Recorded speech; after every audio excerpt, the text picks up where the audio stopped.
Next identity इस पे देखो, sec square theta is tan square theta plus 1 in the same right triangle AB square plus BC square equal to AC square होगा। अब इसमें BC square से divide कर दो, तो AB square upon BC square plus BC square upon BC square equal to AC square upon BC square. अब इसको whole square में लिख देंगे, तो AB अपॉन BC का वर्ग प्लस 1, दोनों वैल्यू बराबर है, और राइट साइड में आएगा AC अपॉन BC का वर्ग। अब ट्रायंगल में देखो कि AB अपॉन BC, तो इस लोकेशन में AB जो है वो परपेंडिकुलर है, लंब है, और BC जो है वो थीटा के लिए आधार हो जाएगा। तो ये tan थीटा का वैल्यू आ गया, तो square of tan theta plus 1, और राइट साइड में AC अपॉन BC, तो AC जो है इसका कर्ण है, हाइपोटेनस है, और BC जो है वो इसका बेस है, दैट इज आधार। तो ये कॉस का रिवर्स वैल्यू है, अपोजिट वैल्यू है, तो इसको सेक थीटा लिखेंगे, तो स्क्वायर ऑफ सेक थीटा। अब इसको sec square theta equal to 1 plus tan square theta, और इसी में आप थोड़ा सा चेंज करेंगे तो ये लिख दिया जाएगा sec square theta minus tan square theta equal to 1। अब sec square theta minus tan square theta अगर है, तो इसको अगर आप फैक्टराइज करेंगे तो ये आ जाएगा sec theta plus tan theta into sec theta minus tan theta, ये वैल्यू हो जाएगा 1। तो sec theta plus tan theta, ये रेसिप्रोकल होगा 1 upon sec theta minus tan theta, या इसको आप इंटरचेंज कर सकते हैं, तो sec theta minus tan theta जो होगा वो 1 upon sec theta plus tan theta के फॉर्म में लिख सकते हैं। अब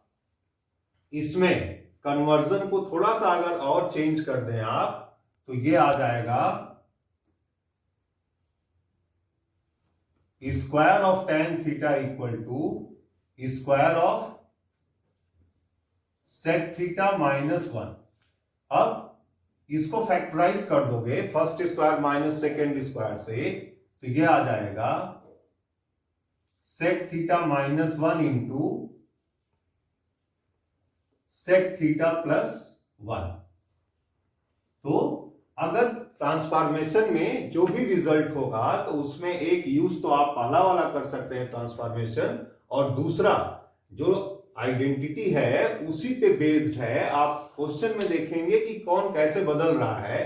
तो अगर सेक स्क्वायर थीटा माइनस 1 या tan स्क्वायर थीटा में कन्वर्जन है, तो सेक थीटा माइनस 1 और सेक थीटा प्लस 1 अगर प्रेजेंट है, तो इसको आप कन्वर्ट कर लेंगे सेक स्क्वायर थीटा माइनस 1 में। तो क्वेश्चन में एक प्रेजेंट होगा, सेक थीटा माइनस 1 या सेक थीटा प्लस 1। अब उसमें सेकेंड टर्म अगर एब्सेंट है, तो जो एब्सेंट होगा उसी से आप मल्टीप्लाई डिवाइड करके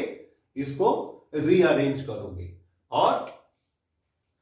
जो रिजल्ट होगा उसको उसके अकॉर्डिंग आप सेट कर सकते हैं। और पहले पे भी ध्यान दीजिएगा कि सेक थीटा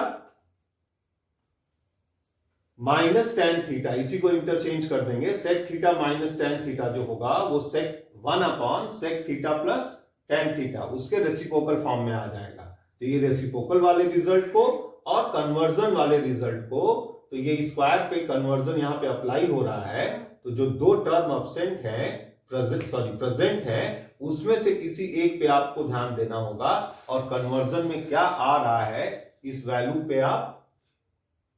ध्यान रखेंगे। और फिर आप इसको अगर साइन कॉस में कन्वर्ट करेंगे, सेक और सेक को कॉस में कन्वर्ट करेंगे तो फिर से यही आएगा 1 minus cos theta 1 plus cos theta, तो 1 minus square of cos theta upon sine square theta, तो फिर से आ जाएगा टेन स्क्वायर थीटा। अब अगर चेंज करते हैं आप तो ये हो जाएगा 1 अपॉन कॉस थीटा माइनस 1 और ये हो गया 1 upon cos theta plus 1,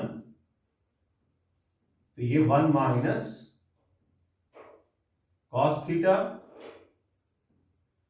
upon cos theta, और इसका सेकेंड फॉर्मेट आ गया 1 plus cos theta upon cos theta.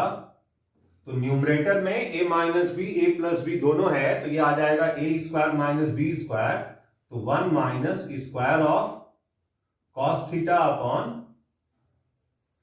Square of cos theta. तो ये देखो फिर से 1 अपॉन कॉस स्क्वायर थीटा जो होगा वो साइन स्क्वायर थीटा आ जाएगा, और कॉस स्क्वायर थीटा ये वैल्यू जो है वो फिर से किसके इक्वल हो जाएगा, टेन स्क्वायर थीटा के इक्वल हो जाएगा। तो जो ट्रांसफॉर्मेशन में जितने भी प्रूफ करने हैं, तो जो आपके पास स्क्वायर का आइडेंटिटी है उस आइडेंटिटी में ऑब्जर्व करना है कि किसमें कन्वर्जन हम कर सकते हैं। तो जो प्रूफिंग दिया होगा उसमें दो पैटर्न है, एक अभी आपको लिख दिया गया, दूसरा ये जो फॉर्मेट लिखा गया है इसमें कोई ना कोई अवेलेबल होगा, और उसी के अकॉर्डिंग इसके काउंटर पार्ट को हम लोग दूसरे वाले हिस्से को